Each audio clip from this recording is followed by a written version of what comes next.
And hello, YouTube, and welcome back to another episode of The Zone TV Movie Entertainment. With me, your host Jonathan, once again bringing you my trailer reaction and review. And this is for the brand new Christopher Nolan film, Oppenheimer.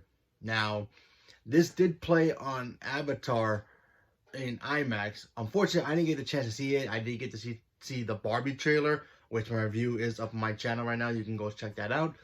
So I'm very excited to see what Oppenheimer is going to be about. Obviously, we all know it's really about the story of how the atomic bomb became what it is and changing America and basically the world forever. So yeah, and we know with Christopher Nolan, we're gonna get good stuff. He's just like, he kind of reminds me of James Cameron. He rarely misses. Although James Cameron got a little bit of a better track record, depending on, what movie he has, but Nolan is just as good as he is. So, let's see what this is going to be about.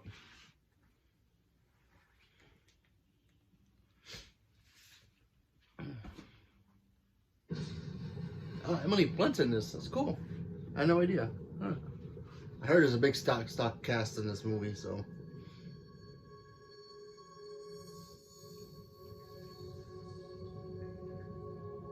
We imagine a future.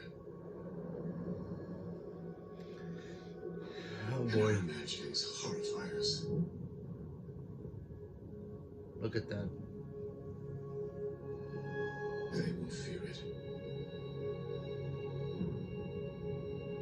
Until they understand it.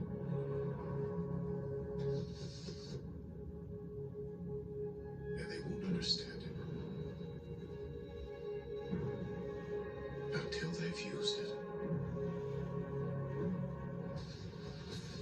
Oh boy.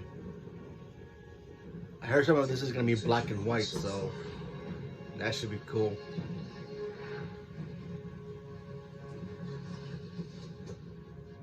There it is. If we can be trusted with such a weapon.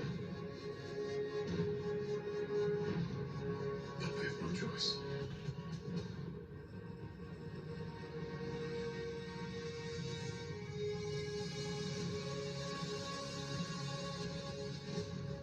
Is anyone?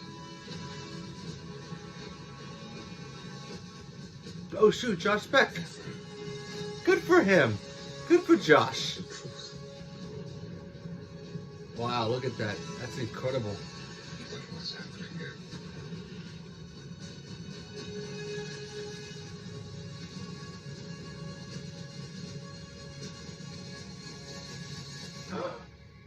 Oppenheimer.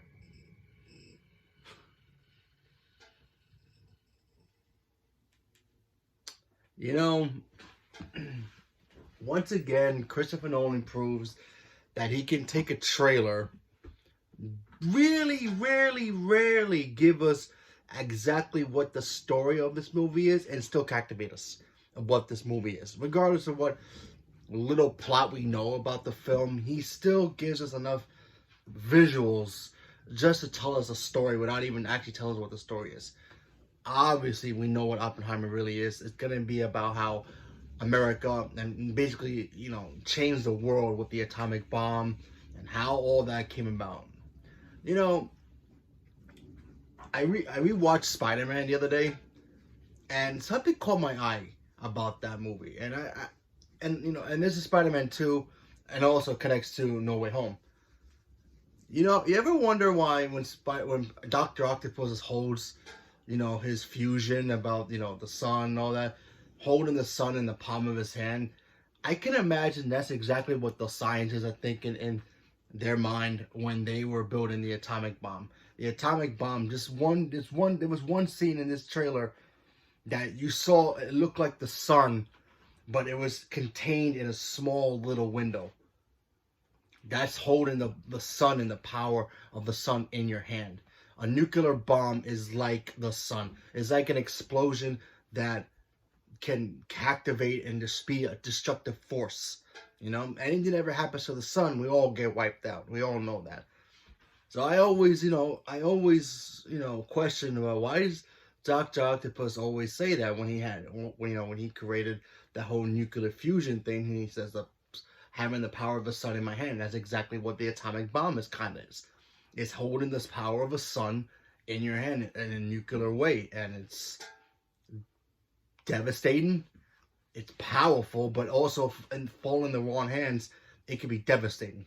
And that's what this movie is going to be about, how America pretty much created it, how everybody else wanted it, how we have it now in the world now, and how it changes the world.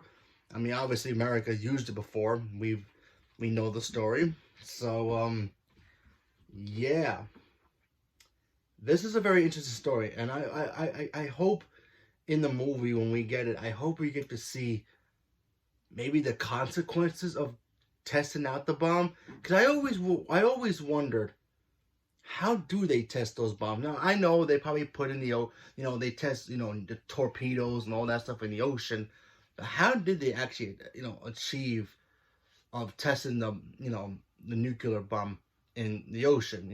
I know my history. I know some of it a little bit. I never really got the full effect. Did that devastate nearby countries? Did that anger them? Did that set up threats for war?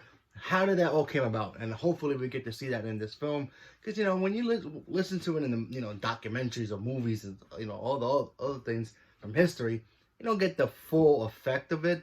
I mean, obviously it's more terrifying when you get the documentary versions of these things, but when a movie does it and they try to captivate it in a way that's, yeah, this actually happened, and tell a version of that story in their own way, it can be very dramatic as well. So hopefully with this movie we'll get some clearly about exactly how devastating the atomic bomb really is, and why it was so dangerous back then. Even today's standards, it's still dangerous, obviously, but still.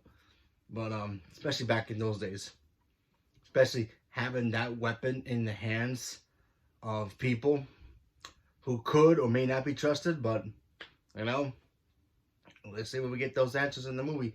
So leave me a comment below. Let me know what you guys thought about that. Are you guys interested in this story of how the atomic bomb first got created and how it changed the world as we know it even to this day?